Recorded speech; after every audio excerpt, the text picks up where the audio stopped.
If you want to change the world, start off by making your bed. If you make your bed every morning, you will have accomplished the first task of the day. It will give you a small sense of pride, and it will encourage you to do another task, and another, and another. And by the end of the day, that one task completed will have turned into many tasks completed. Making your bed will also reinforce the fact that the little things in life matter. If you can't do the little things right, you'll never be able to do the big things right. And if by chance you have a miserable day, you will come home to a bed that is made, that you made. And a made bed gives you encouragement that tomorrow will be better. To pass SEAL training, there are a series of long swims that must be completed. One is the night swim. Before the swim, the instructors joyfully brief the students on all the species of sharks that inhabit the waters off San Clemente. They assure you, however, that no student has ever been eaten by a shark, at least not that they can remember. But you are also taught that if a shark begins to circle your position, stand your ground. Do not swim away. Do not act afraid. And if the shark, hungry for a midnight snack, darts towards you, then summons up all your strength and punch him in the snout, and he will turn and swim away.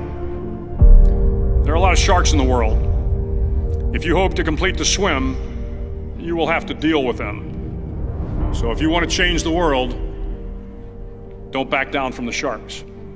Over a few weeks of difficult training, my SEAL class, which started with 150 men, was down to just 42. There were now 6 boat crews of 7 men each. I was in the boat with the tall guys, but the best boat crew we had was made up of the little guys, the Munchkin crew, we called them. No one was over 5'5". The Munchkin boat crew had 1 American Indian, 1 African American, 1 Polish American, 1 Greek American, 1 Italian American, and 2 tough kids from the Midwest.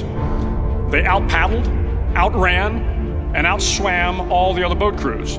The big men in the other boat crews would always make good-natured fun of the tiny little flippers the Munchkins put on their tiny little feet prior to every swim. But somehow these little guys from every corner of the nation and the world always had the last laugh, swimming faster than everyone and reaching the shore long before the rest of us. SEAL training was a great equalizer.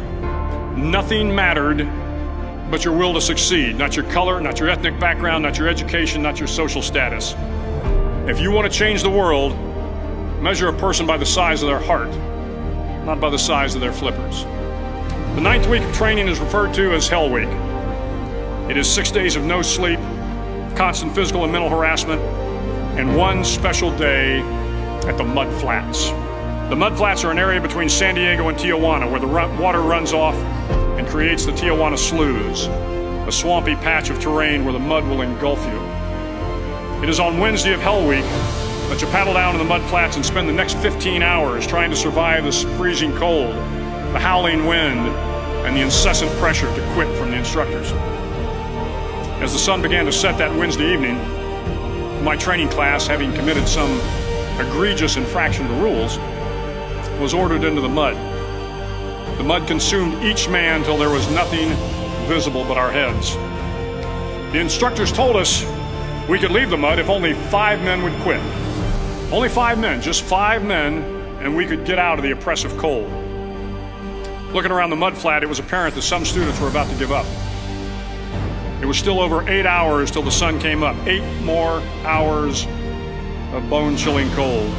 The chattering teeth and the shivering moans of the trainees were so loud, it was hard to hear anything. And then one voice began to echo through the night. One voice raised in song.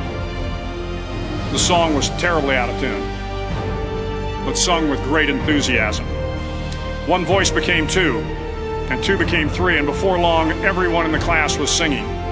The instructors threatened us with more time in the mud if we kept up the singing, but the singing persisted, and somehow the mud seemed a little warmer, and the wind a little tamer, and the dawn not so far away.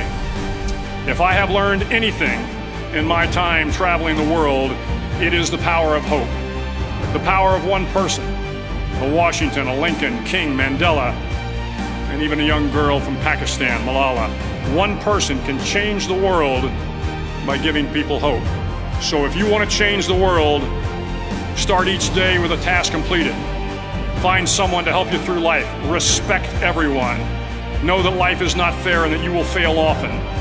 But if you take some risks, step up when the times are the toughest, face down the bullies, lift up the downtrodden, and never ever give up. If you do these things, the next generation and the generations that follow will live in a world far better than the one we have today. And what started here will indeed have changed the world for the better.